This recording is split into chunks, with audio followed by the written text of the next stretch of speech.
Hello everyone. आज हम देखेंगे investment in pre liberalization period.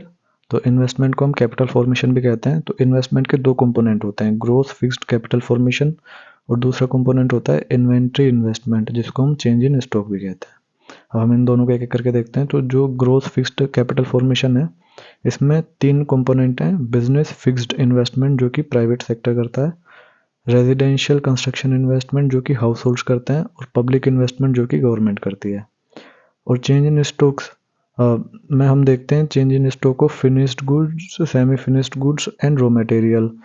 इसी के साथ प्रीशियस स्टोन्स का स्टॉक्स में कितना चेंज हो रहा है। तो प्रीशियस स्टोन्स में आ गए हमारे गोल्ड, सिल्वर, डायमंड, इस तरीके के। और change in stocks of live stocks. अब हम देखते हैं इन्वेस्टमेंट ट्रेंड। तो सबसे पहला टाइम पीरियड लेते हैं हम 1950 से 67 का। तो ये लो इन्वेस्टमेंट फेज था। 1951 में इन्वेस्टमेंट 10% से ज़्यादा थी, और इसमें जो मेजर कंट्रीब्यूशन था वो बिजनेस फिक्स्ड इन्वेस्टमेंट का था, जो कि प्राइवेट सेक्टर करता है। फिर इस टाइम पीरियड में इन्वेस्टमेंट में हमें कंटिन्यूस ग्रोथ देखने को मिली, और उसका पीछे रीज़न था गवर्नमेंट हाई इन्वेस्टमेंट कर रही थी इंडस्ट्रियल डाइवर्सिफिकेशन में और इंफ्रास्ट्रक्चर में। 1967 में जो इन्वेस्टमेंट थी वो 16% हो गई, लेकिन जो कैपिटल आउटपुट रेशियो था वो 4% था। तो इन्वेस्टमेंट जो है सफिशिएंट नहीं थी, क्योंकि हम जीडीपी ग्रोथ रेट चाह रहे थे 5% का। अब हम सेकेंड टाइम पीरियड देखते हैं, जो कि 1968 से 1979 का है। तो इस पीरियड को हम ग्रोथ इन इन्वेस्टमेंट फेज भी कहते हैं। 1968 और 69 में जो इन्वेस्टमेंट थी वो 13.8% थी, और जबकि 1979 में बढ़कर 22.5% तक हो गई थी। और इसके पीछे मेजर रीज़न थे कि गवर्नमेंट ने एक्सपेंडिचर बढ़ा दिया था इंफ्रास्ट्रक्चर पे। स्प्रेड हो गया था बैंकिंग एंड फाइनेंशियल इंटरप्राइजेस का, जिसने इनकरेज किया था इन्वेस्टमेंट को इन रूरल एरियाज। और जो ये टाइम पीरियड है, ये ग्रीन रिवोल्यूशन का टाइम पीरियड भी है। तो जो इन्वेस्टमेंट डिमांड थी एग्रीकल्चर सेक्टर में वो बढ़ गई, जैसे कि स्टोर हाउसेस डिमांड करने लगे, कैटल शेड्स डिमांड करने लगे, और अदर एग्रीकल्चर इक्विपमेंट जो है लोग डिमांड करने लगे।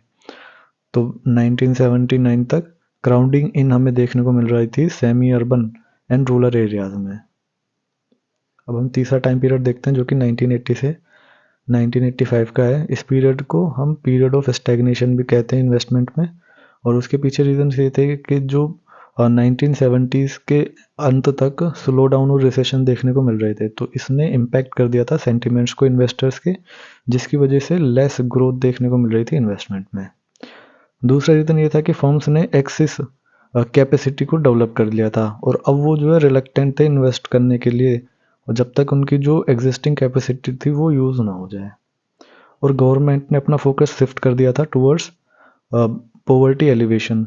तो जो हाई इन्वेस्टमेंट गवर्नमेंट पहले कर रही थी इंफ्रास्ट्रक्चर में, इंडस्ट्रियल एरियाज में, वो अब नहीं कर रही थी। 1985 में जो इन्वेस्टमेंट था वो 21.7% था। अब हम देखते हैं फोर्थ टाइम पीरियड, जो कि 1986 से 1992 93 का था। तो इसको हम रिवाइवल ऑफ इन्वेस्टमेंट पीरियड भी कहते हैं। और इसमें रिवाइवल के पीछे मेन रीज़न था कि लार्ज गवर्नमेंट एक्सपेंडिचर देखने को मिल रहा था, और दूसरा रीज़न ये था कि सेंट्रल बैंक ने मोनेटाइज कर दिया था बजट डेफिसिट को। मोनेटाइज करने का मतलब ये कि सेंट्रल बैंक जो है वो प्रिंट करने लगी थी मनी को। तो हाई पब्लिक इन्वेस्टमेंट देखने को मिला मोनेटाइजेशन की वजह से। और जो 7th 5 ईयर प्लान था, उसने भी मैक्सिमम एक्सपेंडिचर को रखा था रोड पर, इलेक्ट्रिफिकेशन पर, और कम्युनिकेशन डेवलपमेंट पर। इन्वेस्टमेंट रिवाइवल जो है देखने को मिला था आफ्टर द रिफॉर्म्स ऑफ 1991, जिसने अलाउ कर दिए थे higher expansion in private capacity. तो जो क्राउडिंग आउट देखने को मिली थी पिछले टाइम पीरियड में, वो अब वापस से ठीक होने लगी थी। और ये इसलिए भी प्रमोट हुआ था क्योंकि लिबरल पॉलिसीज आ गई थी एफडीआई पर भी।